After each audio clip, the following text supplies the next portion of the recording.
It's a crowd of people waiting for you to come out of the closet. He was bringing Muay Thai back to the UFC and showing why Muay Thai is not really a joke of a martial art. Carlos Condit, Rory McDonald is one of my favorite fights that I did. When Jon was in trouble, watching Jon really show the world who he was in that first Gustafsson fight. My very first fight with GSP when he fought Koscheck, and everybody thought that there was no way he could take Koscheck down. It's always every day, it's just like you walk out, there's like a pay-per-view action going on in the cages. I can give you a little tour, guys, if you want. Well, Jon Jones trains off sides. You know, I'm sure you probably heard like drama back in the day, you know, with Coach Winklejohn and this and that. So He's gonna start an OnlyFans for this. Dude, I'm about to show out my big ol' orangutan nipples, dude. I'm sure you've heard the news, but not like this. Get ready to dive into what's happening in the world of MMA. We're your go-to spot for fight night predictions, fighter interviews, and all the behind-the-scenes action you crave. And now, the moment you've all been waiting for. Give it up for your host, the one and only Panda. What's up, everybody? It's Daddy from PandaMMANews. And we got... I like to call myself... I didn't mean to interrupt you. Go ahead. It's Batman and Throbbing, a.k.a. Big Poppy and Lil Bitch. What is that? What is that? I think that's a crowd of people waiting for you to come out of the closet. That's not true at all, dude. Because if that was real, you'd hear. I mean, come on, man. That's what you'd hear. Maybe after it happens. Listen here, you little motherfucker, dude. I swear to God. I swear to God. Keep it up. Keep it up, dude. Keep it up. I'm gonna bend you over my knee. Gonna bend you right over my knee. Anyways, guys, we have a good podcast lined up for you guys. We have a JacksonWink special for you guys. We're gonna call him Misha because his first name is Michael, but there's no possible way. Yeah, Mad Russian. There's no way I'm gonna attempt to say his last name. So it's Misha. We have Misha and we have the legendary. Not only the legendary.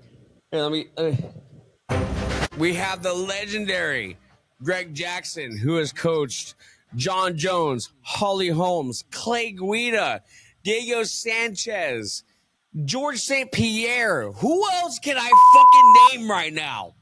We're running out of fucking fingers here, man. They're all in your moms. But guess what, man? We're here for this. We're here for this exclusive episode, which is the Panda meets the JacksonWinks. You know what I mean? And guess what? Here soon, you will see the Panda in the JacksonWinks. You will see us two pieces of shits getting our asses mopped up by a bunch of gents and ladies who can whoop our asses up and down the mat. But we're gonna do it for you, you little fucking scummies. We're doing it for you, so you can get some nice content out of us going through misery. So if that's not worth a subscription or a like on this video, I don't know what it is. I really don't. He's gonna start an OnlyFans for this. Dude, I'm about to show out my big ol' orangutan nipples, dude. I'm about to milk myself live in 4K. If you know what I mean. You know? It's the motherfucking DWCS. Yeah, that right there. But so let's before we get into these very exclusive interviews that none of you that go by your first name and MMA ending after that first name, or even a word that's similar to insane or 5150 that goes before said name, you guys can't lock this in. I'm sorry. This takes a very prestigious connection, and that connection is daddy, sadly, for all you motherfuckers. You best start sucking on daddy's nip, dude, if you want in this fucking gang. You know what I mean? But anyways, you know what's funny is I actually told myself I'm gonna set a timer for 5 minutes. I'm not gonna cuss in the first 5 minutes. And I'm already about 13 cuss words deep, dude. First, what do we got? 3 minutes and 40 seconds? Yeah. This is great. Anyways. That's how we do. There's gonna be a lot of bleeps going on. But let's dive into this fight card first, guys, this weekend.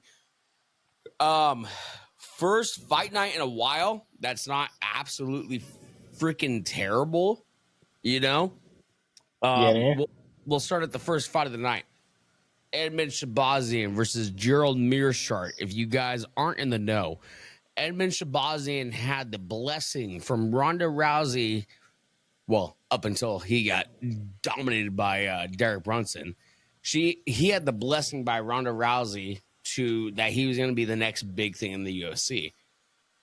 Well, he's got a cool ass name, but and you know what? I think the UFC must be trying to build this guy because they gave him Meerschaert. That or does that say something about Meerschaert? I merely sharted on my way to the meeting today. I was like, it was bad. it was dangerous. Squishy butt. There was a tweaker in the bathroom, and there was a line, and I went in there hot, and I almost. My name almost became Gerald in a heartbeat, and it was merely a it was Meerschaert. I was throbbing at the bit, dude. Was it Meerschaert or was it a Meerschaert? Well, it depends how many beers you have, because near can sound a lot like near after like 10 beers. Yeah. You know what I'm saying?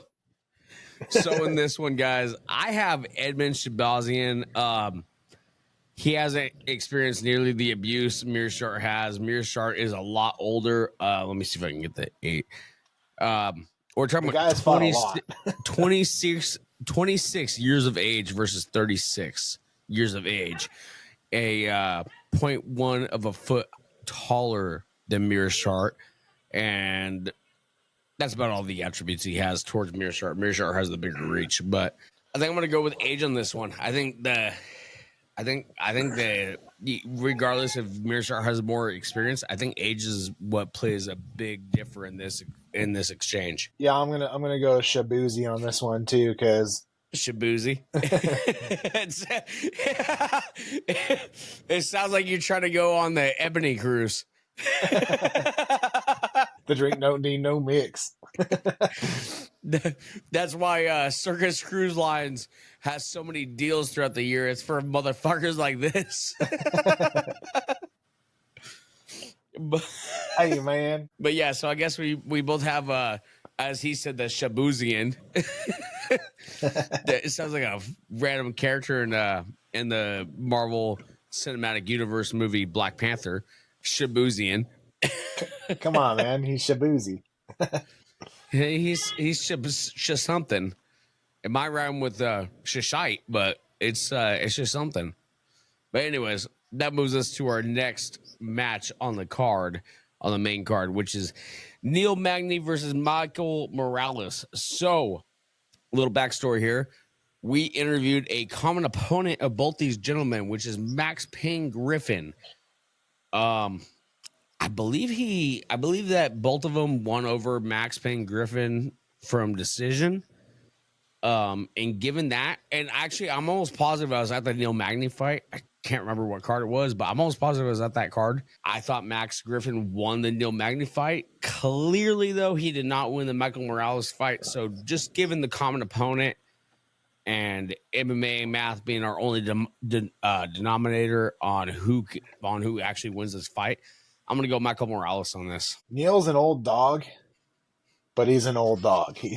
Exactly. And Michael Morales is 25 years of age, undefeated prospect. And like you said, he's already fought some of the who's who. So yeah, we're same of the same on this one, dude. Michael Morales. Same, but different. But not so different, because we're a white guy with beard and glasses and backwards hat. Oh, sorry. I just had a Shahbazyan. My bad. That's my bad there, guys. I shouldn't have had a Shahbazyan on the show. I should have checked that beforehand. But sometimes your Shahbazyan just leaks, you know? But anyways, that landed in the trash can where it belongs. We have the finalist for the Ultimate Fighter series, which is Ryan Loder versus Robert Valentin Frey. Fun fact about both these gentlemen: both of them were contacted to be on this show.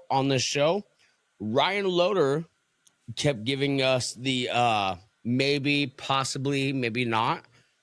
Robert Frey was actually gentleman enough to let us know ahead of time, I'm preparing for the biggest fight of my life, maybe after this. So Just based off that, I'm going Robert Frey. I like his attitude. Yeah, you know. It sounds like you did no research for this, so you're just going based off what Daddy said. So yeah, Robert Frey, lock that in from the Panda crew. We're going Robert Frey. Well, if you would have not interrupted me, I would have finished what the fuck I was gonna say. You little sorry, bitch. man. You talk so much. I just figured it was time for you to shut the fuck up. Finally. Despite your feelings towards reaching out to these fellers, I'm taking Ryan Loder. You fucking piece of shit. You're part of the MMA crew, dude. He turned you down also. Whatever, dude. Hey, man, if I got to put my money on it, I'm going Ryan. He's going with Ryan because we are based out of Stockton and Ryan's out of Sacramento, which is about a 45-minute drive from us. He's going based off a local hometown hero. But guess what? It doesn't matter who you go off of because at the end of the day, what happened, bitch? Robert Valentin Frey wins. And you know what? And if he does, sounds like he'll be on our show. So that's okay. No, none of them are allowed ever, except for you, Robert Valentin Frey, because you gave me a valid excuse. You're allowed. You're such a petty bitch.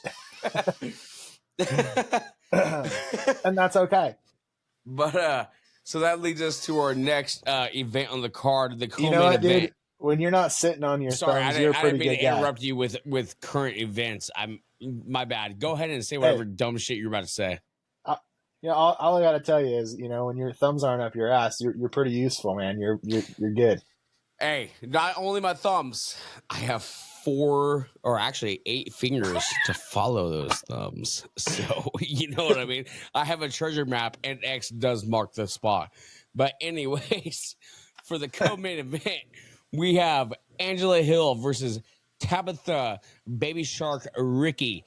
I'm going with Tabatha Ricci, not only because she's the more attractive of the two, but also because if you follow her, you know that her workout routine is one of the most brutal routines you see in the UFC. Big sloppy slut over here. He doesn't see it, but I'm telling you right now, her workout routine rivals champions. Her workout routine, like it makes me tired looking at it. And on top of that, we're talking about 39 compared to 29. So yeah, I'm riding with Tabatha Baby Shark Ricci here, based off the past workout routines and also age. Age comes big into play in this. Not attraction, surprisingly. And the reason being is I love Angela Hill. I've loved her since she came on the Joe Rogan podcast, and I found out that her parents were the very first ones to ever report alien abduction in the United States. But I'm still siding with Tabatha. Yeah, and you know what? Hey, I think you probably get tired just trying to wipe your ass sometimes, and that's okay too. And I do get out of breath. But dude, 10 years difference in age right here. Angela, she's on what I would call the getting old crew, and so I'm gonna agree with you on this one. Tabatha, 29 years of age, lacking in reach and height a little bit, but that's okay. 10-2. She makes up for it. It sounds like with a extreme workout regimen, which is of the championship caliber.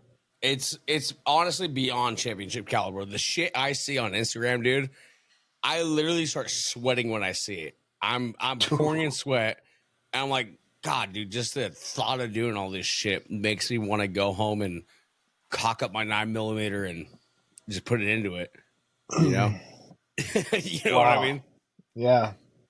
That leads us to our... But before you could say it, little bitch, I got, and I'm probably going to say this wrong. Don't say it. Let me introduce first before you say it. Fuck you. Because I didn't want you to be like, oh, that's fine. Little bitch this, little bitch that. I'll just introduce, and then you can say who you got, and then I'll say who I got. Borralho. In the main event, we have, it's a middleweight, maybe the next number one contender, not this time around, but maybe the next number one contender for the middleweight title. We have Gerald Cannonier versus Caio Borralho. So go ahead and tell me who you got, and then I'll tell you who I got. I got Borralho, dude. It sounds like that we have a clean sweep. I have Borralho too, and the majority of it, I'll explain part of it. The majority of it is for one, age, but for two, how Cannonier looked against Imavov. A lot of people say it was an early stoppage. I thought Imavov was on his way to finishing Cannonier. And on top of that, Caio Borralho, he kind of looks like a young Conor McGregor. His stance, he's got that karate stance, very, very bladed. He rushes in with these massive blitz. He's also a lot bigger. He's about 3 inches taller. He's lacking the reach department, but he is 3 inches taller. He is 9 years younger. And he is on at least an 8-fight win streak. Yeah. So that's who we got in that those good old bouts, guys. Do you think we should get to these interviews before? Well, I guess I review the contender series, or do you think we should do that and then get to the interviews? Yeah, let's throw some interviews in there. Yeah, we'll get to the interviews. All right, let's give the viewers what they want. So these are going to be back-to-back interviews. Your first interview on the docket is the legendary. I don't care what he says in this interview. He is legendary. The legendary Greg Jackson. And that is followed by honestly, one of my favorite people that I've interviewed so far, Misha. Just super awesome guy. He's just straight to the point. Very open. He's the one that gave us the tour of the facility. So we'll check in with you guys in about 45 minutes from here.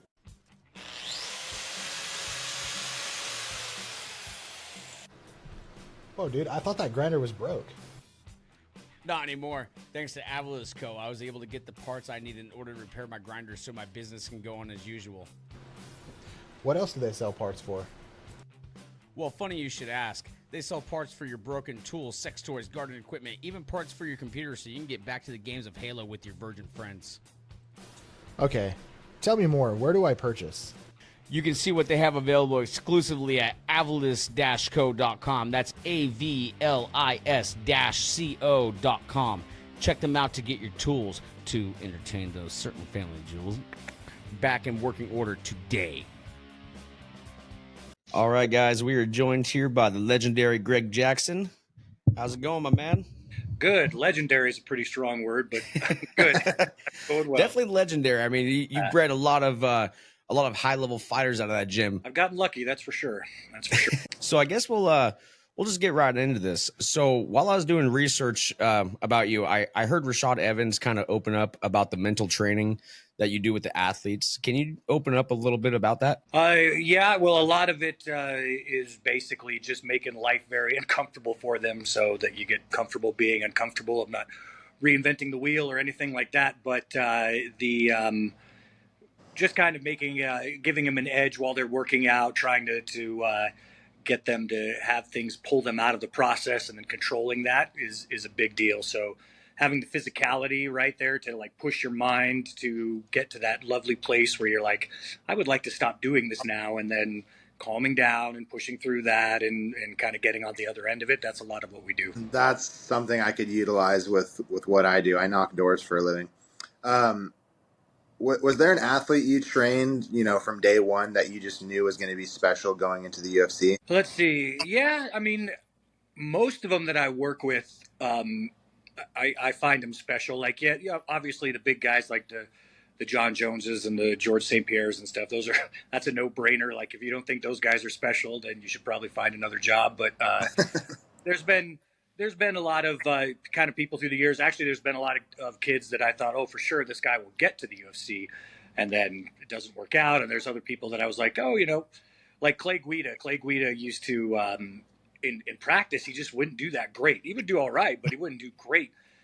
And then when it was fight time, that guy would just step up like crazy. I mean, he just beat unbelievable people. I have never seen a fighter with that kind of turnaround that looked pretty good in practice. But, I was always worried going into the fights and then just turn into a world beater. So sometimes like that step up that I did not call. But most of the time I can say, okay, this guy has the talent, enough to make it. Whether they can handle all the outside stuff of the cage and all that good stuff, that's usually the determining factor these days. I'm so glad you brought that up because Clay Guida was definitely one of my favorite fighters growing up because he would just go in there with all that hair, just swinging, throwing those bombs, just looking like an absolute freaking caveman. So you're saying, you're saying, when he's training, when he it's almost like something switches in him when he gets into the octagon. He turns into a totally different person. And everybody has to do that, right? Like to be a normal, decent human being, you've got to have a switch, right? So that you're a cool guy. And then when it comes time to do business, you do business. But yeah, with him, that was just such an extreme. Like his performance would just go through the roof. Like he's just a pressure guy. Like the more pressure you put on him, the better he does. So it was always, that always makes my job quite a bit easier. Okay, yeah. Clay Guida is definitely a wild man to watch. Who was his legendary fight, Diego Sanchez? Yeah, two of my guys fighting each other, right? So I got a fame for that. How was that? Did you have to like run across the octagon when it was corner time? No, step out on those situations. There's a couple that I don't out on that I haven't, but most of the time I just step out and especially when you like both guys. Makes sense. Well, how has the sport of MMA evolved since you started coaching? How do you adapt your training methods to keep up with these changes? Holy cow, we could talk all day about that. I think the big, at least in my observation, in my opinion, everything used to be big. What I mean by that is, it was takedowns versus kickboxers versus jiu-jitsu, like these large things. Now everybody kind of does all that stuff. So the new revolutions are all very small. It's a deep half guard. It's going for an ankle to set up a sweep. You know what I mean? Like it's still happening. Like the evolution is still continuing. It's just gotten micro more than macro, I think. And so it's these little tiny things that people are doing, these little ways they're adjusting to angles and the kind of the new smaller techniques that they're figuring out that's really making a difference, I think. So as you know, the pendulum kind of goes back and forth, but then it starts it's still going back and forth, but it's just smaller. Every bit as cool to a guy like me, but I think it's the big thing is it's not as dramatic as it used to be. Yeah, I think from a fan standpoint, you start noticing the calf kicks being more relevant. You start noticing like the shoulder jabs up against the cage, the foot stomps. So that all comes into, being a good coach and evolving with the times. What advice would you give somebody aspiring to become an MMA coach, and what key qualities and skills would they be focused on developing? Well, if you want to be an MMA coach, I'd say go into football so you can actually make some money. So that would be my first bit of it. Get out of this crazy sport. That would be number one. If you want to stay in sport, you need a lot of empathy as far as a coach. You need to understand, feel what they're going through so that you know when to push, when to pull back. For me, training a fighter is a lot like playing jazz. Like, not that I play jazz, but it's that same kind of feeling where sometimes you're just bebopping and you're going super fast, and sometimes it's cool. You got to kind of back up a little bit, and it's a very active and involved role. So just making sure that you kind of develop your empathy, I guess, would be the big thing. Just make sure that you can see what they're feeling, identify with that, and then that way you know when to push, when to pull. You can help them out with personal stuff if you need to, whatever. But I would say that would be the number one kind of skill you want. And that doesn't mean you can't be ruthless with them. I mean, you still got to train them till they puke and they want to cry, but you can be empathetic to that process. Yeah. And it seems like the more high-level athletes I talk to, the less it is about the technique and the more it is about the mentality part of it. So I can see how empathy would go hand in hand with that for sure. Yeah, and that's really true. Like it at some point, everybody has the technique. The technique isn't winning you the fight. The technique is one of your tools, right? Like we say about weapons, or like you say about building a house, right? A hammer isn't going to build the house. You have to build the house. So everybody kind of has their tool set, and how you put that together is really your mentality and the decisions you make. And that's what fighting's really about. Because anybody can, just because you know a jab, a cross, and a hook doesn't mean you're going to be the next UFC champion. But guys that do know the jab and the cross and the hook and understand how and when to put that together and are cognizant of their opponent's rhythm and all of these kind of very important things, well, those are the people that are going to win. Yeah. Well, sticking on the subject of being a coach, as both the owner and the head coach, how do you balance your responsibilities, and what does your typical day look like for you? Well, the nice thing about being where I am now is my partner, Mr. Winklejohn, deals with most of the drama these days.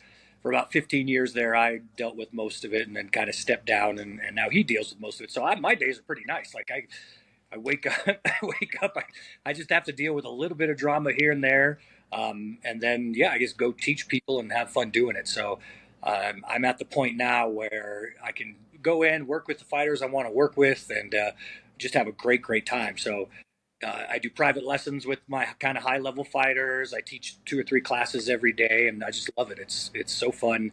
It's a perfect place for me to be, right? Like I'm not, again, for that 15 years, I was working 7 days a week. Every weekend was a fight somewhere, constantly traveling, and that can break your body down, break your mind down a little bit. Just the consistency of it, right? To know there's no relief. And so now I'm in a much better place, I think, where I don't have to travel a bunch. We can delegate to other coaches, and I just get to do all the stuff I love. So I'm shamelessly in a good place, knock on wood. Awesome. Hey, well, you mentioned private lessons, and so I have a question for you about Jon Jones. I'm sure you get hit up about him quite a bit, and given that he has a fight coming up here, he's been the talk of the news. So, we heard he left Jackson Winks to go to another Jackson Winks affiliate gym, but in recent posts of his, it looks like he's been taken there at Jackson Winks. Is he back to training in the main gym? No, he's still at the Jackson's MMA Gym, which is another one of the gyms that I own. So yeah, he trains there, which is where we used to be before we moved into the bigger building. But he's still there. Oh, okay. Oh, so that's the one where you guys originated from, right? On the other side of town? Yeah, we didn't originate from there. Ooh, we originated much smaller place than that, but that Oh, was okay. yeah. So I started my school in 1992, so we didn't move in there till I want to say 2000, and probably good 10 years after that, 2002, somewhere around there, maybe even 2005. I can't Oh, remember. It was okay.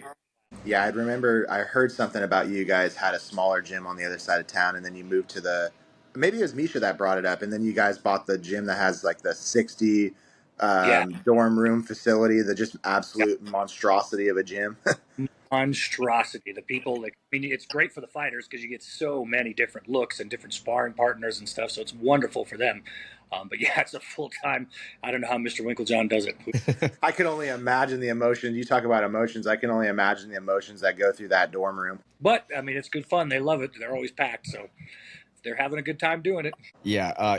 When we're talking to Misha, he actually mentioned kind of like the culture at the gym and how you guys handle it. I'm just kind of curious, how do you foster the sense of community and culture at Jackson Winks, and what makes your gym unique compared to others?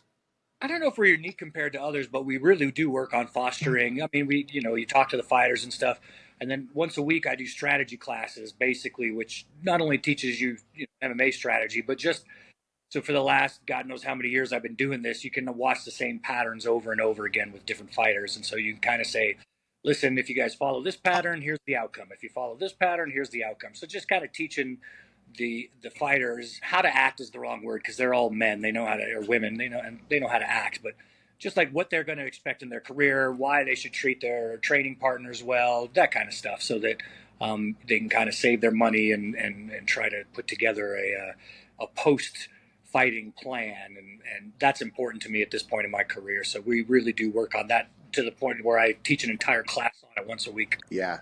So, being surrounded by so many notable fighters, can you share some of the memorable moments and achievements from working with these high level fighters, such as the Jon Jones, the Holly Holmes, and the Oh Clay yeah, Guidas? I mean, again, it's so much that I have a hard time remembering specific ones, right? Because I've done thousands and thousands of fights by this time, and so there's so many high points, so many low points. I always bring up the Carlos Condit, Rory McDonald is one of my favorite fights that I did, just because you get to really affect the corner in that one. Boy, there's just so many. When Jon was in trouble, watching Jon really show the world who he was in that first Gustafsson fight, that was pretty cool. Yeah, there's so many. I'm gonna forget. Of course, Holly knocking Ronda out was a big one. That's my very first fight with GSP when he fought Koscheck, and everybody thought that there was no way he could take Koscheck down. Rashad Evans when he knocked out Chuck Liddell, and everybody was saying, "Why would you ever take that fight?" There's so many that just years after year after year after year, and that's those are the ones you know. So previous to that generation, there was the bare knuckle stuff with guys that you guys have never heard of doing the there was no gloves and no rules. We were just traveling all over fighting. They were great fighters back in that time. So yeah, it's been a journey so far. That's for sure. Wouldn't trade it for. Sorry, is there one moment in the corner that's been like the most memorable out of all the chaos and all the ups and downs? Has there just been one moment that just sticks with you? No, because here's the thing: it repeats itself. Like you'll have this amazing moment with this guy for its world title or whatever, and then like 2.5 months, it's almost the same moment again where, like, oh, this happened. It's a bizarre thing. I don't know if I'm conveying it well, but like it's the same patterns kind of over and over again. So there's not one that like stands out completely on its own because that one is similar to another one. So you have to remember the amount. Like it's thousands of fights at this point. So not hundreds, but thousands. So like everything that I messed up. Like if you can screw it up in MMA, I've screwed it up. And then every once in a while, I got it right too. So it's just because you have so many fights week after week after week, it's hard to have one that like stands out as a shining moment. There are some really cool ones. There's some really bad ones. There's not one, but like it's an amalgamation of all of them together, if that makes any kind of sense. Yeah, I could see how if you're dealing with thousands of fights, you start to notice the commonalities and the ups and downs and the trends of it all, for sure. Exactly. That's it. So, and just like that, I'm so privileged that I get to do it. Like, man, like I have no other skills, right? It's either this or I work at McDonald's or a gas station or something. It's not like, I'm sure you guys have military training or whatever. Like you guys get to have other stuff to do. Like me, this is it. So I'm just very lucky that I got to do it. Awesome. Well, I think that's it. We don't want to take too much of your time. We really appreciate you for hopping on here with us, man. If you could just stay on just a little bit after, just so we can finish your side uploading, so we get that beautiful 1080p quality, that'd be awesome. Sure. But until then, thank you, my man. Can't wait to see what's next for the gym, and hopefully we get to see some good stuff happen when Jon Jones steps back in. I hope so too, boss. Thank you. How's it going, man? Hey, how are you guys? Good, Good, how man. you doing? Did that waiting room give you trouble? No, it's all good. Okay, yeah. A lot of people, they get stuck there. I do it all the time myself because I test the program before we start recording. I always forget to press join. Yeah, no, it works. Okay, well, I guess we just get right into this. Can you tell us about your role as the general manager of JacksonWink and what your main responsibilities are? Pretty much everything. Just running the whole operation between, managing fighters. We have hundreds of fighters coming here from all around the world. And, we have dormitories, apartments, really big space, big training space, lots of memberships, a lot of different programs, pro, amateur, beginner, kids, teens, all that stuff, So my hands are pretty much in everything, dealing with sponsorships, partnerships, content creation, just pretty much everything. We have our own in-house management program that I own with Coach Winklejohn and my partner Jeffrey Chavez, like in-house management, so we manage a lot of fighters, UFC, Bellator, PFL, just Jackson Winklejohn is a very, very big name in combat sports. So obviously, it's a 24/7 facility, 24/7 operation. We have about 50, 60 people that live at the gym. It's a very unique place. Nothing like this exists anywhere in the world. When people come here, they're literally like, "Holy crap! We didn't realize it's like this." So I do everything. So, you guys have the kids programs. I know you get a lot of amazing talent that just comes from around the world to train with you guys. Have you had any homegrown athletes come from the kids classes all the way up and made it into the professional realm? Of course. Majority of all the talent that came out of Albuquerque originally came from young age. I mean, even Holly Holm, she was 15 years of age, started training, taking kickboxing classes with Coach Winklejohn, and became one of the greats. Steve Garcia right now, who is on a 4-fight KO streak, he's just made the record a couple of weeks ago. He's homegrown. came all the way from kids program, young adult program. John Dotson, he was discovered here. He was working as a young man in Chuck E. Cheese or something, I remember, and then they picked him up. He started training. I mean, Diego Sanchez, all these guys, were born here in Albuquerque and came all the way through the ranks of young men or kids and stuff. And some of them did pick up training a little bit later in life, but it's majority of our talent is homegrown, because most people that do train, the reason we became famous and became so big in the space of combat sports is because of our local talent,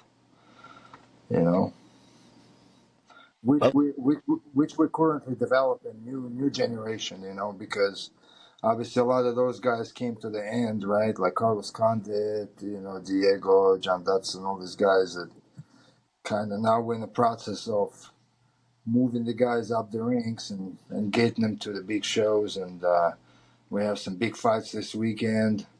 Every weekend is a lot of fights. We do like 8, 9, 10 fights all around the world. Just chasing that dream, chasing the glory, Okay. Well, you've had a lot of big names, like you said, come out of that gym. Can you share any like memorable moments or achievements from working with the fighters like Jon Jones, Holmes, and like a couple of the other big ones you just named? Man, there's so many. I mean, everything been publicized, right? So like majority of the great things that happen here at the gym are widely known. With Jon Jones winning the titles, so many titles, with Holly becoming world champion multiple times,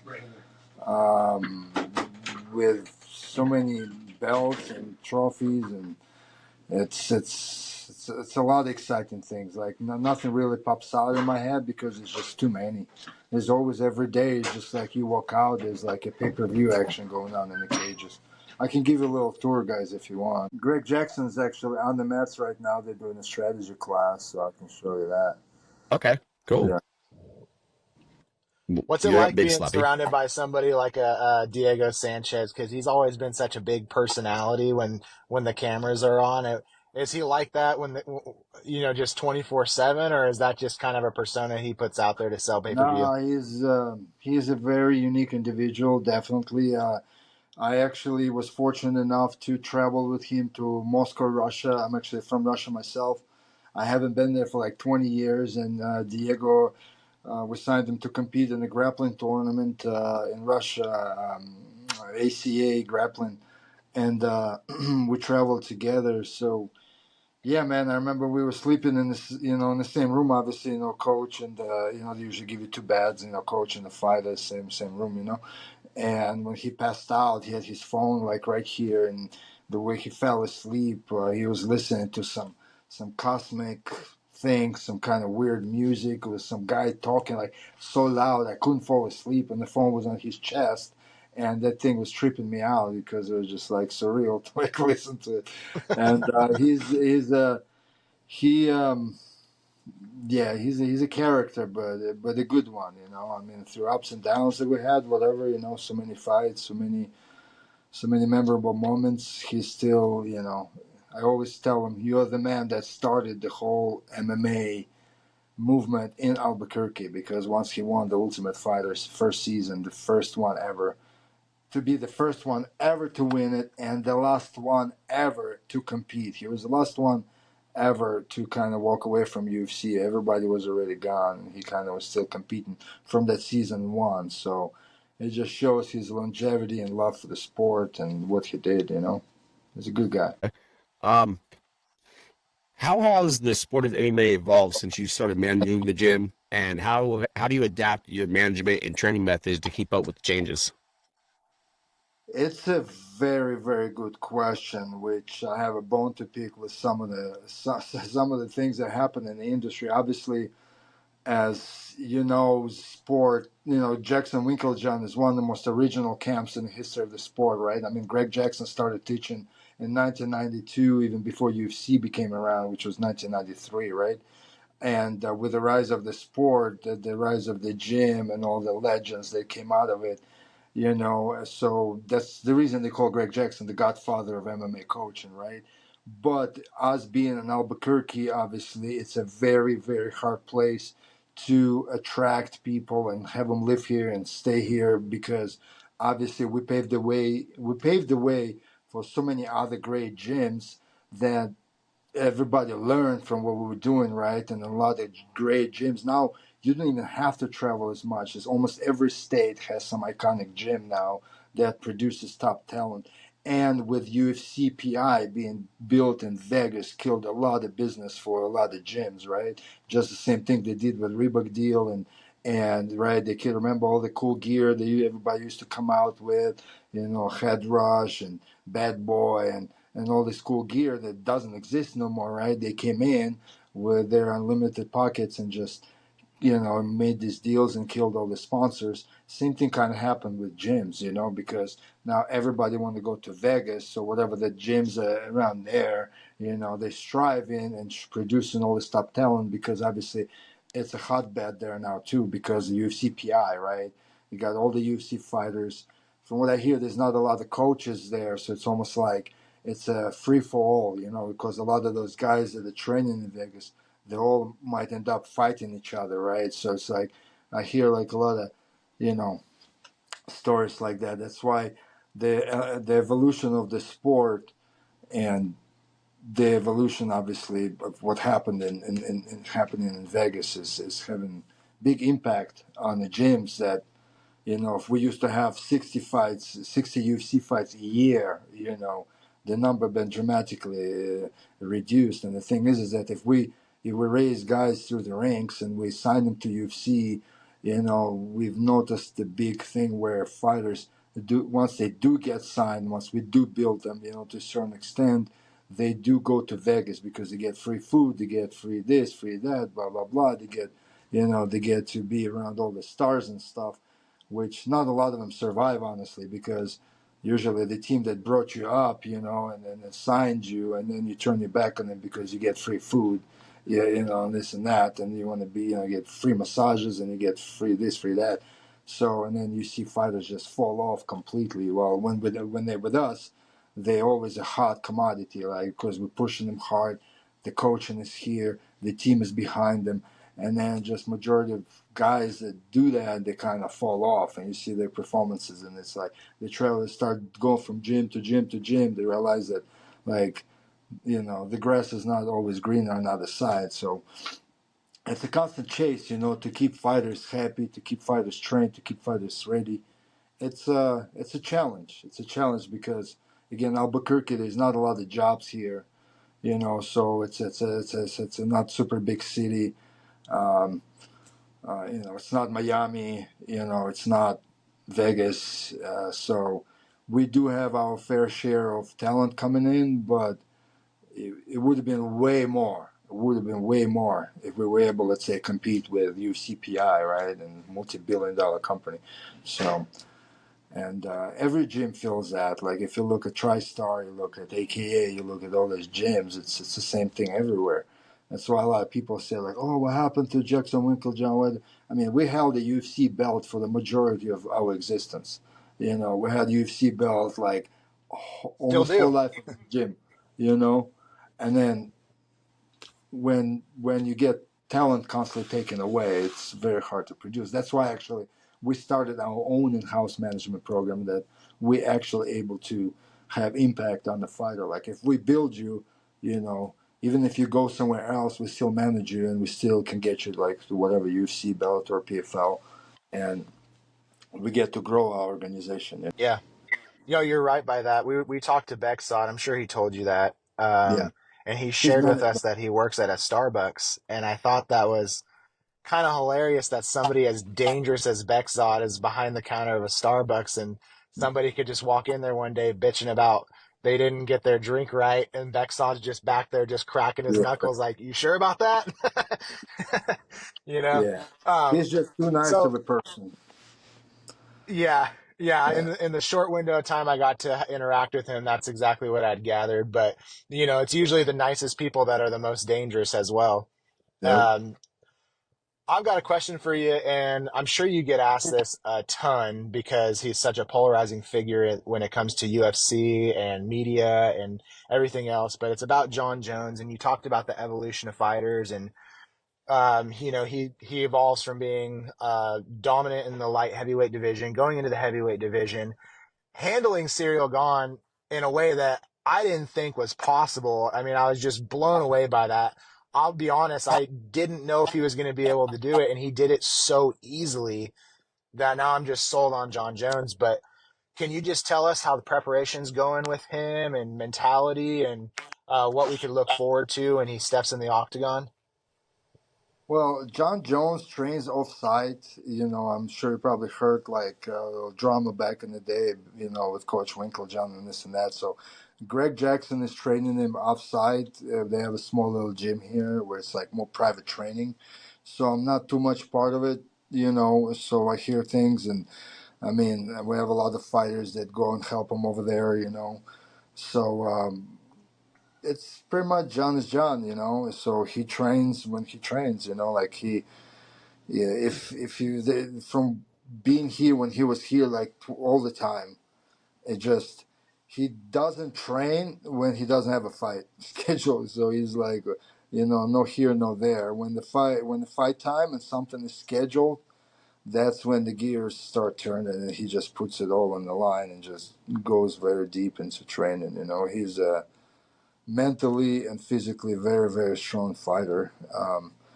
When it comes down to fighting, obviously, and all the other troubles is whatever, But Jon is Jon. Everybody knows he's been in the spotlight for so long, so everybody knows everything about Jon, really.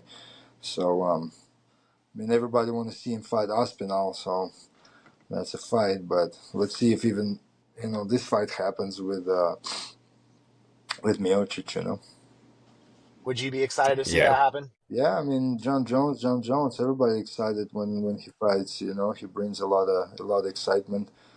It just he's a heavyweight king now, right? So there's a lot of young lions in line. So it's a tough situation where he paid his dues over and over, and everybody want him to fight the next guy, and he's looking for legacy fights, and so who knows?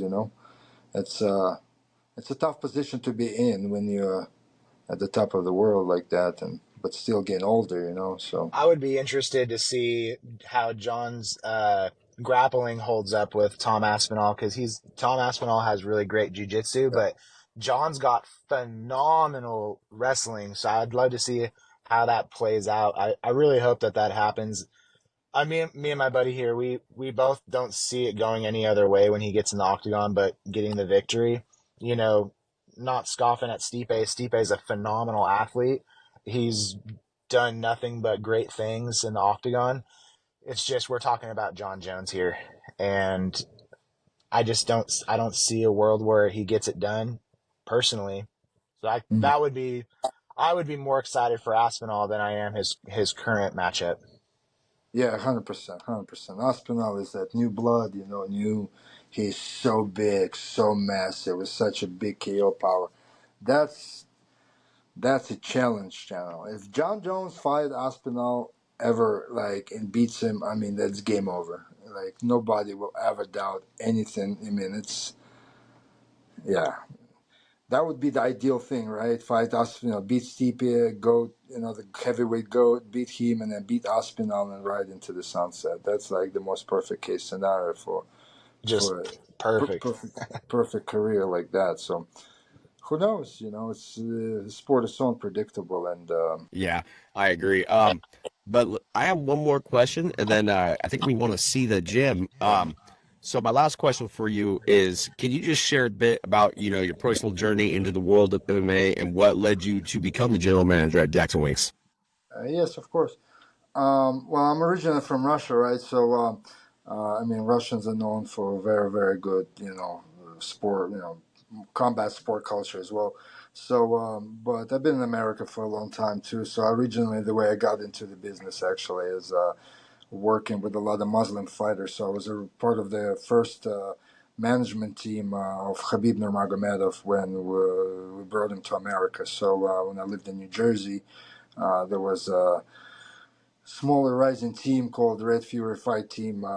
So they started bringing all this badass Dagestanis, Chechens, and Russians to America, and we were based in New Jersey. So I was that's how I got into the business, actually. I was training jiu-jitsu, doing my thing, and then I was in the car business at the time, selling like luxury cars and doing kind of pretty well. And then I ended up selling the car to one of the partners for that management firm. And I've been always a big fan of the sport and been following since day one. And then before you know it, I'm training with Khabib and cornering him and then doing all these things. And there's a lot of other great, phenomenal athletes. They were coming in. Rustam Khabilov, they used to call him the suplex machine, if you remember. Adlan Amagov, all those standout UFC fighters from Chechen Republic, Dagestan Republic, and Timur Valiev.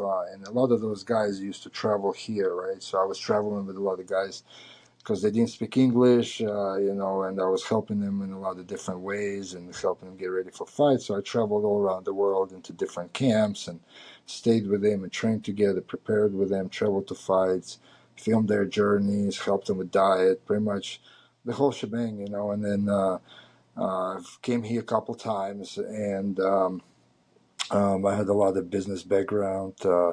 And me and Coach Winkeljohn talked. At that time, they were closing actually the other location where they became famous. It was just much smaller gym on the other side of town. And a lot of fighters were coming here to Albuquerque for internationally because the gym was starting to get such a big notoriety.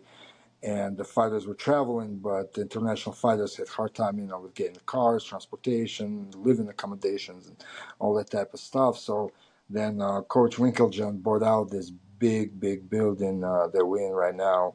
It's huge. And then we built dormitories, apartments, all these different things, and then fighters just started coming here from all over the world, knowing that we have accommodations like that, and pretty much every other gym started kind of following the footsteps. The only things that I don't think there's a single gym anywhere in the world that can house up to 60 fighters. I mean, everybody has dorms and stuff like that. I mean, 60 people is unheard of anywhere. You might have 5, 10, 13, 15, whatever, 20. I don't know, depends on. But this is a really big building. And then me speaking Russian and dealing with all these Russians and having my background in martial arts as well. I'm a black belt in Brazilian Jiu-Jitsu, first degree too. So I trained Sambo and I competed and this and that. So, and me and Coach Winkeljohn kind of got along real quick, and he saw my potential and he offered me to run the operation. Well, I just got a thing that said you have stopped recording. No, yeah, well, I got a phone call, so just a phone call came in. So okay, it looks like you're recording again, so we're good. pretty much that's my journey. That's my journey of getting into the business and staying in the business, and we're pretty much evolving in our own ways, trying to compete with everybody, trying to produce talent. We have Chris Breezy Brown competing in PFL $1 million tournament today, actually. Then we got Carla Alvarez at Bare Knuckle. Who else we got? We got somebody else. Yeah, trying to keep up with all the fights. Hey, Misha, you mentioned training with Khabib or managing Khabib. I know you had to have some grappling exchanges with him. What's that like, man? Actually, 100%. You can actually find my grappling exchange on the video with him on YouTube, because I documented some of his journeys, like backstage when he was again like popular. Before actually UFC embedded started, they did allow cameras backstage. It wasn't a big thing, so I was actually one of the first ones to start documenting all these Russian fighters coming to America, and I was documenting their weight cuts. I was recording everything backstage. You could come into UFC. You didn't need to get no credentials, nothing. If you're part of the corner, you go in, you can film. I have a lot of cool stuff from back in the day. And actually, when I started recording, it got such a big popularity, and a lot of those videos blew up. UFC kind of stopped that. It started not allowing cameras backstage, and they created that UFC Embedded series. So I'm always kind of say like I'm the godfather of embedded, because even though it's not, I don't know, maybe somebody else was doing it, but it seemed like I started doing it and started blowing up, and then it just like boom, it's just gone. So and there's one where I grappled with Khabib. I mean, at that time I was much lower level. I was about like kind of getting close to purple belt.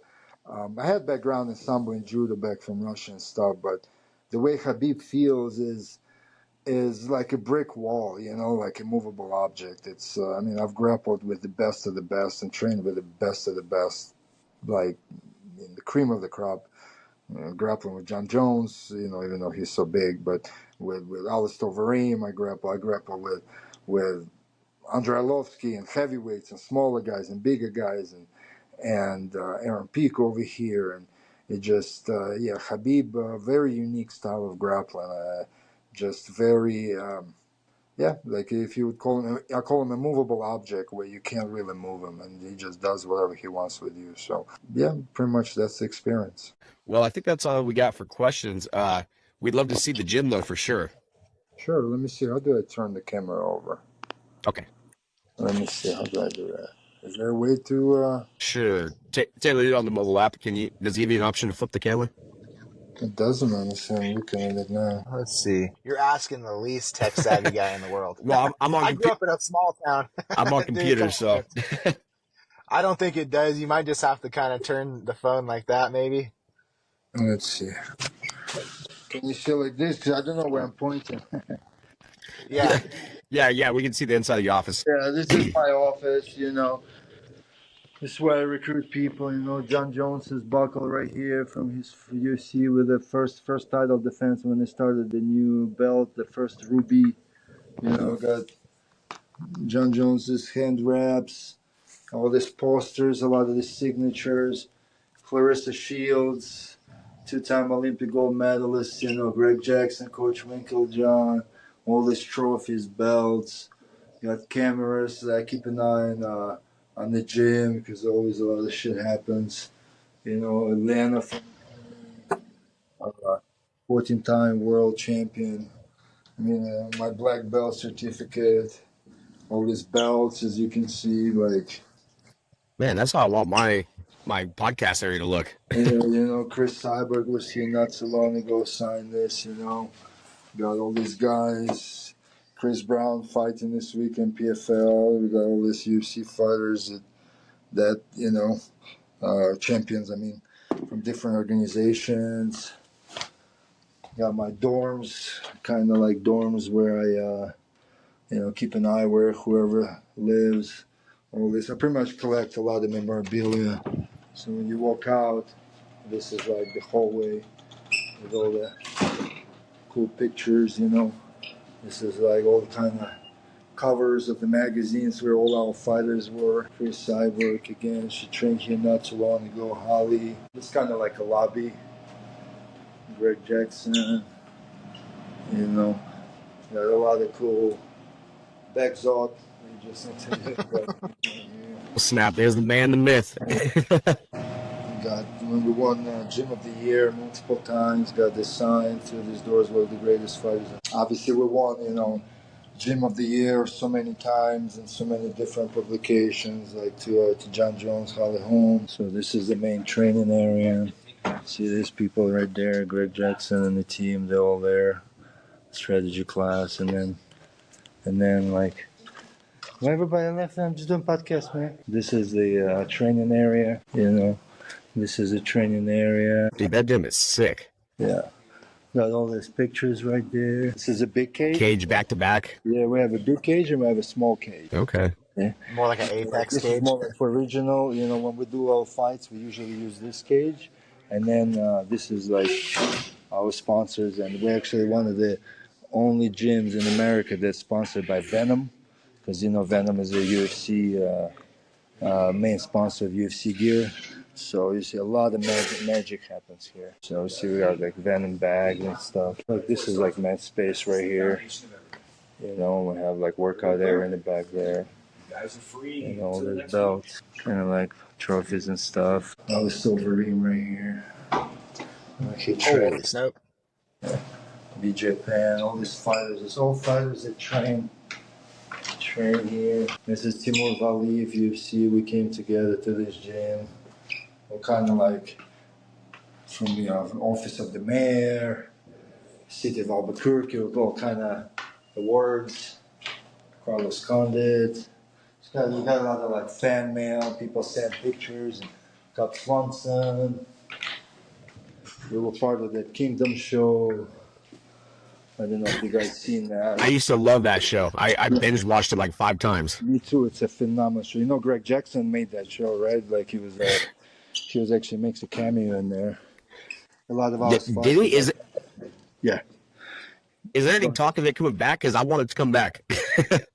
We were trying to. People. You know, Frank Grillo was here actually not so long ago, and we were trying, but I don't know exactly if it's going to happen. You know, but Greg Jackson was part of that show, and he was like the main contributor and consultant. Pretty much, I got a lot of memorabilia, and then George St-Pierre. So if you go, like we have a doctor's office here, and we have all this. You know, Greg Jackson obviously received like Coach of the Year right here, multiple times. Albuquerque Magazine did this big piece for us. You know, and then right here it says top 10 fighters who put Albuquerque on the map, and then you look at it, obviously, Holm, Carlos Kaan, Diego Sanchez, Joey Villasenor, John Dodson, Keith Jardine, Jon Jones, Michelle Watterson, you know. So it pretty much tells you everything you need to know. All this, like, posters, and another Greg Jackson, Coach of the Year. And then we have a medical office here, full staff of doctors. World famous Dr. Bo Hightower. We got people here. This was published in Men's Health. Arnold Schwarzenegger was on the cover. Dr. Bo had his big spread right in it. He's treated, from Evander Holyfield to Roy Jones Jr. to Ludacris comes in, Queen Latifah, like all the stars and Olympic medalists, bodybuilders, and Marilyn Manson, and see like Loder right here, Ludacris, and Marilyn Manson. So all these people, this is like general rehab area, and then they have like their own, offices and stuff, and just like this is a very big building, so we can go around like forever. But I'll show you where the fighters live. Yeah, this makes me and my buddy, we train at a Muay Thai gym. We're located near Stockton, and that makes our Muay Thai gym is probably the size of your dorms. Yeah, pretty much. Like all these rooms are all where fighters live, and then we go on the other side, and this is, and you see like where it says like JacksonWink right there. It says under Ludus Magnus. You know what that means? No. Yeah, Ludus Magnus was one of the biggest and greatest gladiatorial training grounds in Rome, where fighters lived, trained, ate, perfected their craft. So I call our gym Ludus Magnus, like legitimately like what the Romans did. The only thing is that they killed each other, right? So at least we don't die here. So this is like the dorms area. So I got signatures here from, every part of the world. Got like Palestine, Israel. I had 2 guys living here in the same room prior to like the war. I know they've been in conflict forever. And they signed world peace. Got guys from Australia, from Italy, from Dagestan. It might be hard for me to show you all the signatures, but if you walk around, Portugal, Spain, New Mexico Attorney General right here, and all this like dorms. It's not pretty and stuff, but Wiz Khalifa signed right here, Steve-O signed right here. Kind of says, as you can see in his dirty humor, it's a dicograph, whatever that means. Yeah. Immortal Technique. Dana White's signature right here. Lorenzo Fertitta's signature right here. Right here. Alistair Overeem. Jon Jones over there. I mean, we got signatures here from BJ Penn. You know, all these Mongolians. Like, see, like, it's like all these posters, cutouts from magazines, and just very unique place. Anthony Pettis, Sergio Pettis. This is like living quarters. Some, you know, some have dorms where they live, like 4 or 5 people in the room. Some less. Russians, Dagestan. I mean, Yana Konitska from Russia with love. China MMA. Almost every Chinese person that you see in MMA fighting right now, and even Wei Li, they all trained here when they first came to America. All of them. All the Chinese guys almost you see they're all from here. Because you see, before they had UFC PI and all that stuff, they sent like 15 of them and they lived and trained here. Tom Ducombois from France, Mayor Barry, Albuquerque Mayor, Platinum Mike Perry. Just, yeah. Yeah, we can go on and on and on and on. Yeah, there's so much history there. Yeah, and I mean, that's my favorite picture. And you can see Ali Abdelaziz before Ali was Ali. Then Coach Wing, George St-Pierre, Holly Holm, Rashad Evans, Keith Jardine, Nate Marquardt. We're talking about like the pioneers, the veterans of the movement. You know, They're so young in that picture, it's crazy. Yeah, Chaos Williams, KO Machine, always knocks everybody out in UFC. Yeah. Your fighters on. So pretty much, yeah. Do you remember the movie Kickboxer? Yeah. Yeah. Yep. I remember the rope scene. Jean-Claude Van Damme and his brother, they go to Thailand. His brother gets paralyzed. Mm-hmm. Remember that part? You know, Dennis Alexio, his brother, he was a legitimate world champ kickboxer. You know that, right? He was actually mega star. Yeah, Coach Winklejeff fought him back in the day. Mike Winklejeff. Oh, snap. Did, yeah, Dennis Alexio. How about that? That is crazy. Yeah, Coach Wink, right here with all his belt. He used to travel to Russia and fight in Russia against all these monsters and stuff. Pretty much, yeah, that's kind of it. I mean, if you ever guys find a way to come here to Albuquerque, you know, that poster, Holly Holm versus Ronda Rousey, the big one. You know, John. Yeah, we were talking to Bexot. We definitely want to make a roll over there, get our butts kicked by some fighters, and do some interviews. Sure. Yeah, you're more than welcome. So pretty much that's it, guys. Okay, cool. Well, we're gonna end the recording. If you could just stay on so your site can upload, that'd be awesome. But until then, we really enjoyed your time, man. Thank you so much for doing this interview and getting us to look around. Sounds good. Yeah, let me know. I'll send you a file. Send fighters your way. Also, like if you want to talk to somebody, we'll make. Okay, perfect. All right. Pleasure. Appreciate your time, man. Pleasure to meet you. Thank you for your support. Thanks, Misha. All right. Whoa, dude. Where'd you get that totally throbular shirt from? Funny you should ask. I got it from PandaMMANews merch store. We have all sorts of merch to choose from, including our brand new Live, Laugh, Throb shirt from episode 4. We have dog collars, dog beds, limited edition shirts, hats, coffee mugs, and more. So what are you waiting for? Come throb with us at PandaMMAnews.com. Just click the merch tab and check out all our great product. Throbbing is known to cause health issues for both male and females above the age of 40. So do not use PandaMMAnews.com without prior doctor consent. Please throb responsibly. All right, guys, that was your exclusive interviews with the legendary Greg Jackson and General Manager Misha. Michael, I wish I could say your last name, brother, but I look at us as friends now. I don't want to really butcher your last name on a podcast, so it's Misha. So you're tagged. You'll figure it out. But so let's get into this Contender Series card, guys. Yeah, dude. How cool was that, though? How cool was what? Having Misha and Greg on, that was legit. Just kind of felt like we were a part of the Jackson Winks there for a second. Arguably our biggest guest yet, until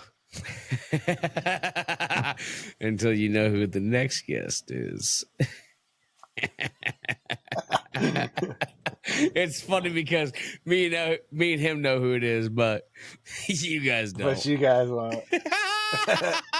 So stay Idiots. tuned. Fucking Keep idiots. tracking us.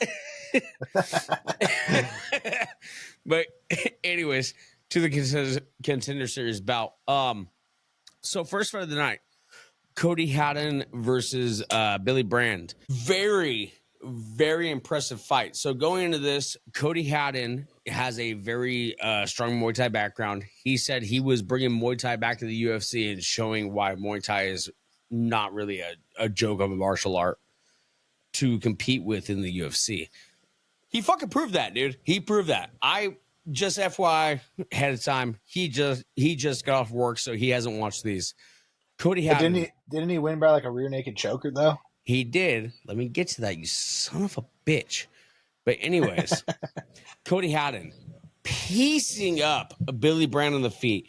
Just murderous intent. He was fucking dominating him every step of the way on the feet. There was an exchange where Cody Haddon landed a big left hook. And I thought for sure, okay, this is it. This is over. Like the ref is about to jump in. We're done with this fucking bout. No, it kept going, dude, because Billy Brand is a tough SOB, and he kept defense on his face most of the fight. And Cody Brand ended up taking his back and got him in an RNC. So on top of not only showing Muay Thai is still the shit, he pieced up Billy Brand on the feet, dropped him, and then took his back and choked his ass out in round one at 3 minutes and 9 seconds in the first round. Fucking wow. I'm hitting this guy up like ASAP to get him on the show, hopefully. Wow, man. Fuck my mouth. That was a lot. That was Don't say that too loud, brother, because I got a bag full of Cracker Jacks and I got a half-cocked pecker, dude. I'm ready. Except you got Cracker Jills and a pussy. Dude, I'll show you, dude. I'll show you. I'll slap that thing right against your face and you'll see what it is. Show the You'll viewers what see you I got. identify as a Show, he show, slash. show the viewers what you got, dude. You'll see that I identify as a he slash he real quick. Show them those Cracker Jills. I ain't showing him shit, dude. Fuck these guys. They don't even subscribe. So anyway, the next fight on the card, Torres Finney versus Cameron Rostin.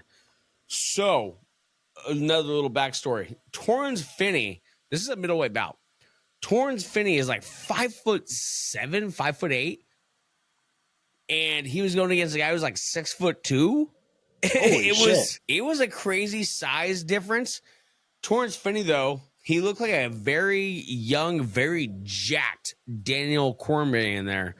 He was high cocking this motherfucker all the way to the ground. It was a brutal exchange, and honestly, sad to say, he didn't get a UFC contract. I think he should have, but I also didn't watch his last fight. And from what I'm gathering, his last fight was a harder opponent, and he finished his last opponent. This one went to decision. So Dana White looked at it as a regression. So he didn't get the contract this go around. But either way, we're talking like a 6-inch difference, dude. Like that's pretty fucking. And the guy that he fought was from City Kickboxing, who trains with Israel Adesanya, Volkanovski, Dan Hooker, Kai France, all the big names you know from that gym. And he still got manhandled. So sorry, Terrence Finney, you didn't get a contract this go around. I already hit you up on Instagram. Maybe you'll see this. Maybe you'll hit me back up. We'd love to have you still. It's still very impressive what you were able to get done. So that leads us into the next fight, which is, I'm just going to say his last name, Ramios versus Michael Imperta. So with this one kind of hurt me a little bit. The reason being is Michael Imperta he had a very like sensible story, and it made you connect with him like a lot. Like he just seems like a very good guy. The biggest thing I saw with him is, for one, there was a massive speed difference between those two. Romanus had the speed advantage, but for two, every time Imperto tried to engage in floor, like, grappling, anything that involved groundwork, he didn't go for a takedown. He would shoot. He would straight up fucking just dive on his ass, shoot the guard, and try to butterfly sweep him onto his back. It worked a few times, but at the end of the day, it didn't work. He lost by decision. Ramios got the contract. Congratulations, Ramios. Michael Imperto, I am very sorry about this loss. We would still love to interview you. I love your story. So if you see this, hit us up. That leads us into the co-main of the evening, which is... Dude, how fire were these fights? This sounds amazing. Yeah, they were actually fantastic, man. I wish you were managed to see them, but unfortunately you were busy with a long squat pee. So, unfortunately, I didn't get to see them. But that leads us into our co-main event of the Contender Series evening, which is Kortavios. Oh, wait. No, sorry. Wrong fight. Rizvan Koniev versus Hugo Kuna. This fight, I'm not gonna lie to you guys, I was looking away during the finish, but what I will say, sorry, what I will say is I did see the finish on the replay. Fucking brutal, dude. Koniev tried to Kuna tried to clinch with Koniev, and right when that clinch went to initiate, I thought it was a knee, but it was a kick. Koniev threw a cheeky, what looked like a knee, but a kick, and it landed right in the liver of Kuna, dropped him to his back, and right when he dropped on his back, dude, he just got swarmed. Round one finish, brutal. But that leads us to the last fight on the card. Andreas Gustafsson versus Pat Pitilik. I have no other denomination than the fact that they're both Swedish, that this is Gustafsson's brother. Is it really? I was going to ask you that. I'm almost positive it is. He came from a stand-up background, so that kind of leads me to believe. So here's the thing. Dana White said that Gustafsson's style wasn't exciting at first, because every time they met in the middle of the cage, Gustafsson would try to leap for the clinch. But towards the end of this second round, Gustafsson, every time he came in that clinch, he would start finishing with elbows, dude, spinning back elbows, whatever came to his mind. Elbows were getting thrown. Homeboy, it says here he got dropped with a knee, but I saw an elbow landed on his fucking chin. So I'm not sure what to believe here, but I'm telling you, I saw an elbow latch on his chin. It sounds like you got hit with everything in the kitchen sink, dude. Goddamn. Everything, including the kitchen sink. He got fucking washed up. Hung to dry. He got washed up, dude. He got spun in that fucking quick cycle, dude, under 1 hour. But here's the thing, guys. It pains me to say this because I thought Torrance Finney, I didn't see the first fight, so I'm just speaking based off the second fight. I thought Torrance Finney deserved the contract.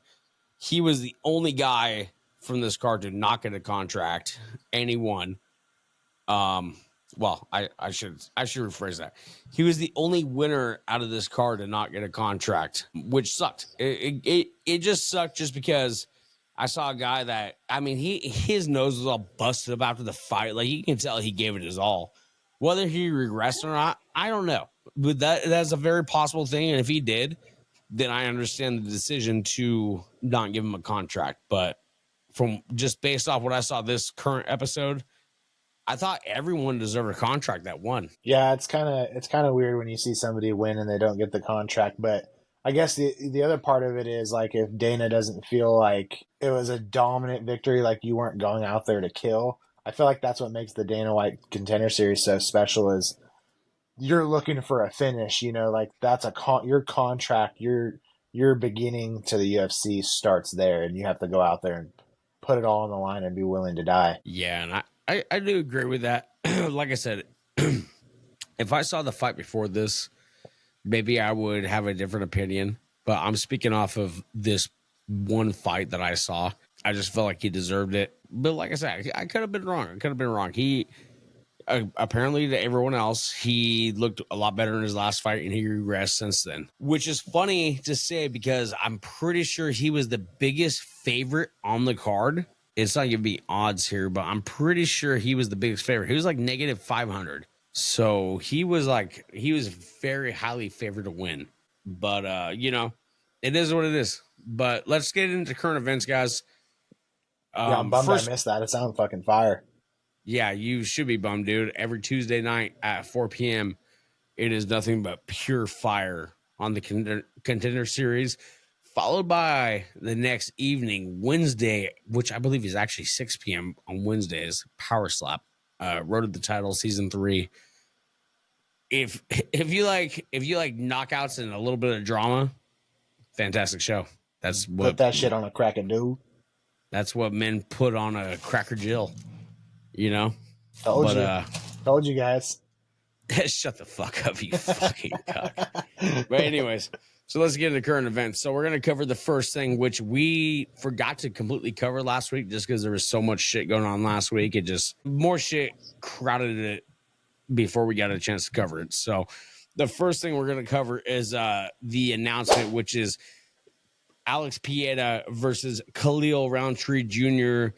October 5th for the World Light Heavyweight Championship. Dude, a lot of people are hating on this. A lot of people are hating on this, and the reason being is they feel Uncle Ive deserves it.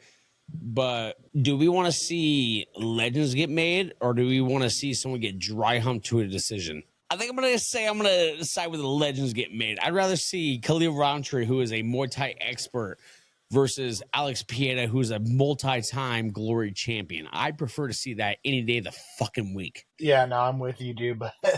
But at some point, unfortunately, that matchup is going to have to happen because... Is it? Yeah, it is. Especially if he continues to win. It's like, okay, or does he go to heavyweight? Or does he drop down? He doesn't drop down. Tell me right now, that call with Drake is bullshit. He said that to get clout. He's not dropping down. He's moving up. How about Drake is saying that Drake has said he'll hold it down for a little bit, and he said he'll move up. He said, "Don't even worry about it." You think Alex. Dana White's going to allow him to move up while Alex is champion after he's defended the belt one time? I'm going to say absolutely fucking not. He still has Sean Strickland. No. Drakus didn't say that either. He was saying like, let me prove that I'm like unanimously dominant in this weight class, and then I'll come up to you. That's what he was saying. It's not going to happen though. It's not going to happen because by the time this fight's over, Dricus will still have only defended the title one time. He's not fighting Sean Strickland this year. This will be next year. After this fight, I guarantee you, dude, this is the month before Jon Jones versus Stipe. I guarantee you when Jon Jones and Stipe retire, which I'm very sad about, but when they retire and fucking Tom Aspinall is up there by himself, you're gonna see Alex Pereira moved up. I guarantee it, dude. It's one of the biggest money fights in the UFC. It makes no sense for him to sit here and hold it down for fucking Dricus to defend against other people, you know, instead of moving up and fighting a much bigger name, a much bigger prestigious title. That you're gonna see him move up. I guarantee it. Or you could see him move down and then move up and then be the first person to hold 3 belts. It's not gonna happen. He's already said before. He said before that call out, he cannot physically make 185 anymore. It's not possible. He's not gonna do it, especially after that Izzy knockout. I firmly believe. Excuse me. I firmly believe the Izzy knockout came from Alex Pieta not being properly hydrated because he had to make that 185 weight. I don't think he's going to move back down and risk getting knocked out again. I don't think that's going to happen. If we're talking about Dracus, Here we go. I'm going to talk some shit about him again, but god damn, he's so fucking awkward, dude. Like, I feel like a guy like Alex wouldn't have trouble with him on the feet, you know? You feel like that? We felt like that about Izzy, too. You think UFC's going to fucking gamble their biggest star against Dricus? I guarantee you they're not going to even consider that. That's not even in their fucking game plan. I guarantee it. Doesn't mean I wouldn't want to see it, though. I would love to see it. I just don't think it's going to happen. I feel like Alex could knock out Dracus and then fight Tom Aspinall on the same night. I'm not saying he's going to beat Tom Aspinall. I'm just saying I think he could handle Dracus really quick. We also thought Izzy was going to knock out Dracus, and Izzy got RNC'd. So I'm not too sure about my opinions against Dracus anymore. As far as I'm concerned, there's only three people in the middleweight division that pose a threat to him. One being Whitaker, just purely because I don't think Whitaker took Dricus seriously the first fight. I think going into the next fight, he's going to take him a lot more seriously, prepare properly. The other one being Hamzat. If Hamzat wins, that's at least in the first round, very hard fight. And third of all, which is the dark horse, Bo Nickel, dude. We have fucking Bo Nickel in that weight division. That is probably Dricus' hardest fight in that whole weight class. I don't know, man. I'm not too sold on Bo Nickel. We'll see. You weren't sold on him when we bet against him when we lost. We're never too sold on someone until we fucking lose over and over and over against them. I'm just not sold on the dude. He hasn't fought anybody yet that makes me go, okay, he's got it. So you don't think it's because people that are ranked look at Bo Nickel and are like too big of a risk or too little of a name? You don't think that's why we haven't seen a big name against Bo Nickel? I assure you that's why we haven't seen a big name against Bo Nickel. Dude, at some point, the dam's got to break. So you can call it what it is, but at some point, they're going to be like, yeah, he's got to fight somebody. Someone's going to fight him. And eventually he's going to work himself up. And I think the fight to make currently, I think there's two fights to make for Izzy. Either A, Costa-Izzy rematch, which would be great, especially because Costa's been looking a lot better lately.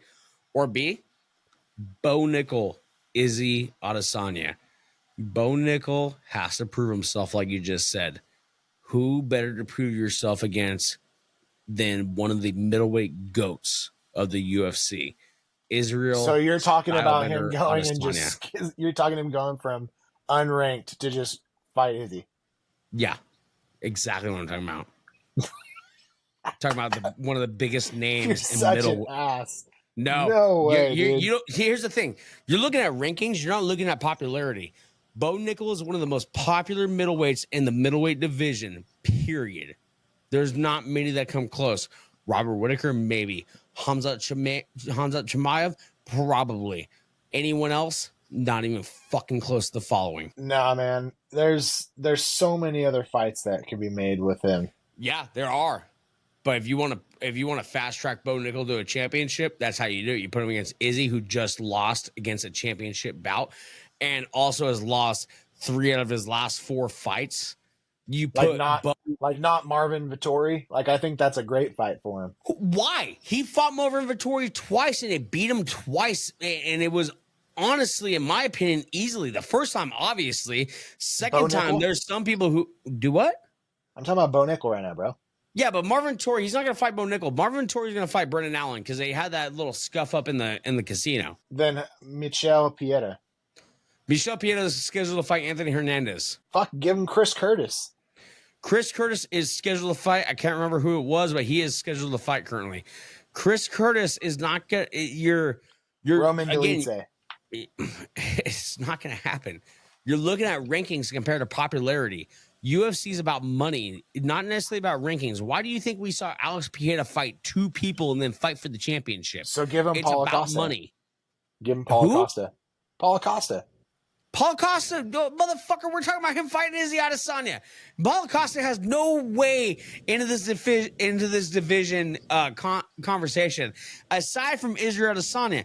Paulo Costa is fucking nobody, dude. He got one lucky head kick on Robert Whitaker, and he got dominated every step behind that.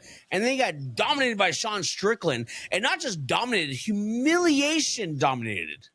Okay, but if you're talking about popularity, who's more popular than fucking Secret Juice, bro? Nobody. Yeah, you're wrong. Sean Strickland, Israel Adesanya. But he's ranked. But he's ranked 8th, where it makes the most sense. Where he's not only got popularity, that's a massive stepping stone for somebody like Bo Nickel. Yeah, Sean I don't know how O'Malley you don't see it. Sean O'Malley was ranked number 14. He fought Peter Yan, ranked number 1. So I don't know how you don't see that. Oh, popularity wins. And again, Paul Acosta, extremely popular. He's not as popular as you think, dude. When was the last time Paul Acosta sold a pay-per-view? It was against Izzy, and I guarantee you it wasn't because of him, it's because of Izzy. I think there's more people tune into that. You don't just throw him all the way to Izzy. Dude, Bo Nickel had the highest rankings in Dana White Contender Series history. And that's where Sean O'Malley came from. Do you want to? But where does the UFC go with Bo Nickel from there? If Israel Adesanya dismantles Bo Nickel, then you start working them down the rankings. Then you go to the Paulo Costas. You go to the you go below that, the Jack Hermansons. You go to the Brendan Allens. There's plenty of other places to go if Bo Nickel comes up short. But I'm telling you right now, if you want popularity, you want pay-per-view, you get Bo Nickel to that fucking title. I don't think Bo's that as popular as you think he is. No, I think you're absolutely wrong. I think he's more popular than you think he is. He was a Division I national champion in wrestling. He was on the Olympic team for wrestling. He had the highest numbers for Dana White Contender Series history. He is far more popular than you're giving him credit for. So I'm just reading this. So Bo Nickel, he wants to fight in New York City, so that'd be like the end of the year. That would be the Jon Jones card. So then you go back to who's even open to fight at that time in the rankings. Israel Adesanya. He got choked out. He's not that hurt. I don't think they do that. I bet you Bo Nickel, if he's gonna fight, it's hard to say I bet you because who knows what the UFC actually hasn't planned. But if they want Bo Nickel close to the title, they put Bo Nickel against a ranked opponent at the end of the year card in November, which is, I believe, 309. Let's see here. I mean, for me personally, though, dude, I'd love to see Bo Nickel versus Khamzat Chimaev. Khamzat's arguably more popular than Israel. Khamzat, it might be next for the title. Let's be real here. Well, Izzy just lost the title. He is the most compared to Khamzat Chimaev, he is far more available than Khamzat Chimaev. Yeah, but so you mean Khamzat's going to fight Robert Whittaker, which is a number 1 contenders match if he makes it. But which is a number 1 contenders match. Given that he makes it, the winner of that after Sean Strickland fights for the title. Yes, and the loser, a lot of people are saying will fight Izzy, which I hate to tell you, I think Izzy would rather fight Bo Nickel than Khamzat Chimaev. Khamzat Chimaev is a pullout artist. Khamzat Chimaev might not make it. You think Izzy wants to go through a camp for a guy that may or may not show up? There's Nazardine, too. Yeah, but he doesn't have a fucking name. Nobody knows who the fuck he is. He beat fucking Jared Cannonier. Big fucking whoop, dude. Jared Cannonier barely has a name when it comes to the middleweight division.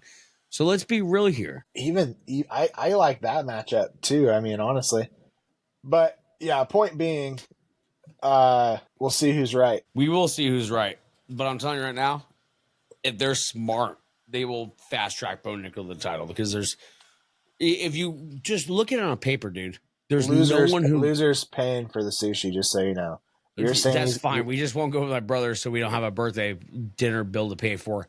But if you look at the facts, dude, look who is the more popular, look who's the easiest to fast track, and look who's going to give Dreekius the most problems. That's Bo Nickel. They might like the idea of putting him up, depending on how this fight goes this weekend. Caio, probably saying that wrong still, but fuck it. Who the wait a minute. Who the fuck is that guy? Who the fuck is that guy? Borralho, dude, come on now. Oh, you're talking about Borralho. You're saying names like a fucking Okie, dude. It's hard to understand. No, but Borralho is smashing Cannonier. Borralho, I guarantee, is getting the loser of Whittaker versus Chimaev. I think Borralho gets the loser of that. Or they put him with Bo Nickel. That's not gonna fucking happen. Why would they? You're talking about dismantling one of their biggest stars at middleweight, dude. Bo Nickel is one of the biggest stars. Why would they put him against someone who he could possibly lose against? Look at the UFC. When Alex Pierre was coming up, he got nothing but strikers. You think they're going to put Bo Nickel, one of the biggest stars of middleweight, against someone who might beat him on the way to the title? Absolutely fucking not. You just said Israel Adesanya as if he wouldn't do that to Bo Nickel. No, because I don't think he would. Because if Dricus could choke out fucking Israel Adesanya and control the ground exchanges, I guarantee you Bo Nickel could. He was on the Olympic team. He's one of the best wrestlers in the nation. Yeah, but just like everybody else that's tried it, Dricus did something that nobody could do. Not nobody. Robert Whittaker, back when Izzy was in his prime, Robert Whittaker almost choked him out twice in their rematch. Well, coulda, woulda, shoulda, man. You know what I'm saying? Exactly. Coulda, woulda, shoulda. I think you're wrong, but we're going to move on from here because we could spend a fucking lifetime on this. So the next thing I have here, which isn't worth screen sharing, but Matt Brown questions if Israel Adesanya is hitting his inevitable decline. Maybe his time's up. And I'm starting to agree with the invincible Matt Brown here. I do think Izzy looked great for the first 3.5 rounds. I don't think Izzy 2 years ago would have got caught with what he got caught with on Saturday night. I think that does have to do with a age decline, a speed decline, a reaction time decline. I think that has to do with all that. Dude, I don't know. I have a hard time with that because I thought he looked really good. I think Dracus just fucking caught him. And I just said I thought he looked really good too. But I don't think Izzy would have got caught by Dracus 2 years ago. I really don't. And 2 years ago, right before he fought Poatan for the first time, back when he was looking invincible, I don't think he would have got caught by Dricus. We'll never know. But I thought Izzy looked good. I thought he looked strong. I thought he looked fast. So it's tough to say, dude. I thought he looked good too, but not good enough to get us that winner chicken dinner. So I guess did you hear about Power Slaps? They're going on the road to Abu Dhabi. Yeah, I heard about October. That. I also heard that Contender Series next year is being talked about doing a live event out of different cities each week. Dana White just said that tonight. So that'd be sick. Yeah, I love Power Slap, but I love Contender Series far more. So I'm more excited about that. But yeah, the crazy Hawaiian's gonna fight. What's his name? Dumpling. Is it Dumpling? Dumpling. Yep. Yep. I saw the ad on the Contender Series. Who knows? Maybe one of the guys we talked to gets on that card. They were talking about doing the next. They were actually talking about doing this season in Abu Dhabi. I don't know why that didn't pan out, but I don't know if they're thinking about maybe doing the next season in Abu Dhabi because I know they have a contract with Power Slap in Abu Dhabi. I know that has to be fulfilled at some point. I don't think one event fulfills it. I think it has to be like the show, the whole season. So maybe they're going to do that event, warm up the Abu Dhabi crowd, and then they're going to do the whole show out there. Yeah, that's just crazy, man. It's Power Slap is getting off the ground and it's going, dude. Before you know it, it's going to be one of those things where it's like no one's going to remember a time before Power Slap. Just like my ex-wife, dude. She's barely getting off the ground and she's going, and she's not going to remember a time before she did the dishes. That's wait. There we go. Way wrong sound. In other news, Derek Ludis is fighting Jonathan Diniz. I thought you were about to say Jamalta Almeida. I was about to say, I feel like we saw that. I don't think it was very fun. No, I think that's going down in October in Canada. Yeah, I mean, anytime the Black Beast fights, it's a fun fight, but how many ranked opponents do we have left of it being fun before we realize Black Beast is almost 40 years old? It's true. And I think he's starting to enjoy the fast cars and the barbecue a little bit more these days, He's always enjoyed that. Just recently they start showing the six-pack, but eventually age does catch up to you. And in all honesty, as long as there is a Jon Jones and a Tom Aspinall in that division, he has no hopes of ever getting near a title, if we're going to be completely real. Ain't that the truth? They're too much. they're too much. You'd have a hard time with somebody like Ankalaev, or Ankalaev is at light heavyweight, Volkov. not heavyweight. What? Ankalaev is light heavyweight, not heavyweight. No, I didn't mean that. I meant he has a similar Jailton name. Almeida is the big grappler. Hold up, I'll tell you right now. Him and Curtis Blades. Daddy's waiting. I think I'm just high as shit because I don't see the name. Sounds like I might have meant Spivak. Yeah, well, Spivak just barely won against Tybura, and Spivak already got defeated by Tom Aspinall.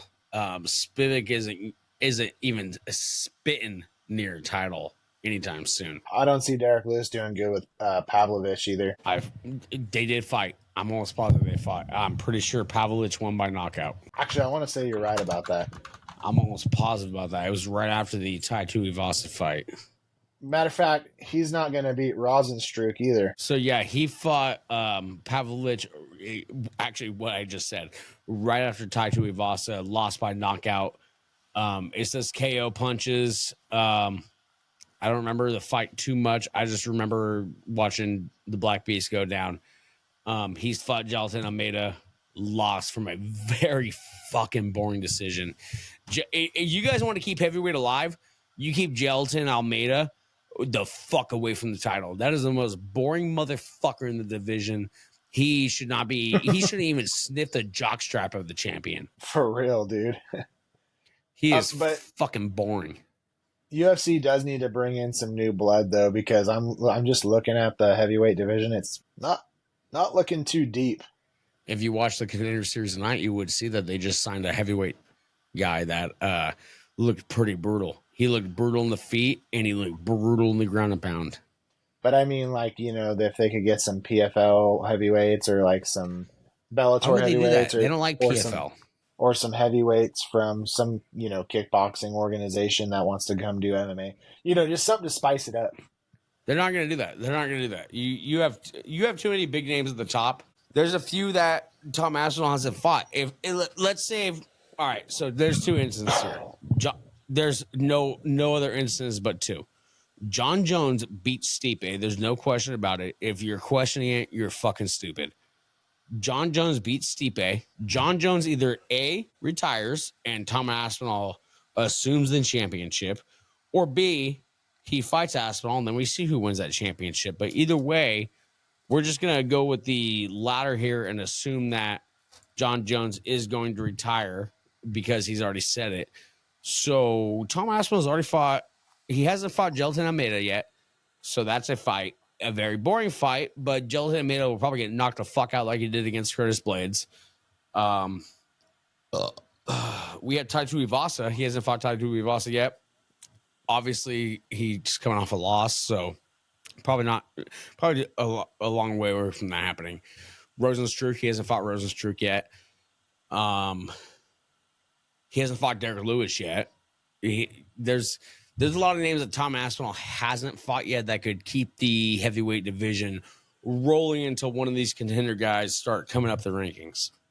Or Rosenstruck's kind of the only one making that progression right now, you know what I mean? Right now, Rosenstruck also, not too long ago, was getting dominated by a lot of people. So that's what I mean. So if they could get, like, the guy that's scheduled to fight Francis Ngannou, like somebody like that, you know what I mean? They're just not going to pay that much money.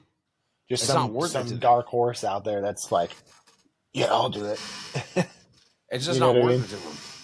The only person that they could get that would entertain a pay-per-view buy would be Deontay Wilder, and that's because Deontay Wilder showed interest in coming to the UFC.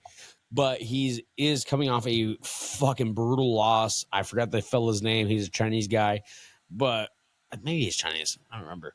But the guy fucked Deontay Wilder up. He had him almost knocked out on his feet. He beat his ass. Deontay Wilder's going to take a second to heal. And honestly, when it comes time to talk about money, I think Deontay Wilder is going to take a fight against Francis Ngannou in boxing versus coming to the UFC. I don't think there's a big enough name out there for them to even think about paying out the ass for, other than a professional boxer. They're not paying that kind of money for Renato Fascio, whatever the fuck his name is, that's fighting Francis. They're not paying that kind of money for that guy. He doesn't have a following. He has no following. Or somebody out there. Hopefully they find some kind of like on the regional scene. Somebody kind of climbing up the ladder like Tom did and just comes in and Dana White Contender Series. Sorry, if you actually fucking watched it, you know what we're talking about. But anyways, Anyways, guys, I think that's about it. We covered all the main events or all the current events. We covered the upcoming UFC card coming. We covered we covered our nipples podcast for this show. My nipples are always covered until they're not. $5 on my OnlyFans. It'll uncover those nips for you. But anyways, Feet Peaks going on sale. Yeah, exactly. Nip Peaks going on sale. But until then, I'll sell Feet Peaks or Peaks, whatever you want to call it. Either way, it's $10 a month for the subscription, and then you got to pay like $5 to $15 for the picture. You'll figure it out when you sign up. But until then, I think that's about all we have for you guys. Make sure that you're subscribed to this YouTube channel, Panda MMA News. Make sure you're following us on Instagram, Panda MMA News 1. Make sure you're following us on TikTok, Panda MMA News, and make sure you're following us on X, Panda MMA News. And until the next episode, go fuck yourself. And guys, we're getting some pretty good guests. So if you're cucking the channel, you're really doing it to yourself. So you're cucking your life if you're cucking the channel. Yeah, if you're cucking this channel, I'd hate to see what you're doing on your spare time because if you're cucking us, I'd hate to see how bad you're cucking your wife. I hate to see what kind of line she's got coming out the bedroom door because I assure you it's a very long one if you're cooking this channel. This channel's uncuckable, so there's quite a line coming out. You know what I mean? You know what I mean? But yeah, till then, guys, make sure Peace you out, guys. Girl Scouts. Well, real quick, make sure you guys tune in tomorrow night, Friday evening. We have an exclusive interview / podcast and studio session with our Muay Thai coaches, Gene Fields and Victor Zer. Come on. Zaragoza. You going Facebook for this? What'd you say? Zaragoza. So tomorrow night, Friday, we have an exclusive interview with our Muay Thai coaches, Gene Fields and Victor Zaragoza. Just some guys you've known for years. But on top of that, Saturday we have a exclusive interview with a power slap super heavyweight guy. He's going up for the title soon. That is Dwayne Crespo Jr., the Iron Giant. And then Sunday, we will have an exclusive interview out for you guys also, which is Luis Rodriguez. He's the number 1 flyweight in the Caribbeans. His next fight is doing against the number 1 California flyweight. So make sure you tune in for that. And then, that's it for right now, guys. Glaze those knuckles. Graze those knuckles and practice by fisting your mothers. Later.